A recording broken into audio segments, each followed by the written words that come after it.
સાબરકાંઠામાં પરાજય બાદ હવે સત્તા મેળવવા માટે ખેંચતાણ ચાલી રહી છે। પોશીના તાલુકા પંચાયતમાં ભાજપના પરાજય બાદ સત્તા માટે ખેંચતાણ છે।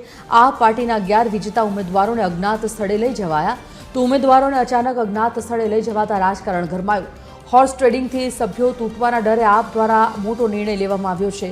સાબરકાંઠામાં માત્ર પોશીના તાલુકા પંચાયતમાં ભાજપની હાર થઈ।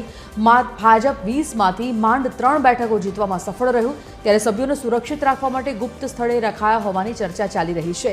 સત્તા કબજે કરવા માટે પોશીનામાં પેચવર્ક અને દાવપેચ શરૂ થઈ ગયા છે।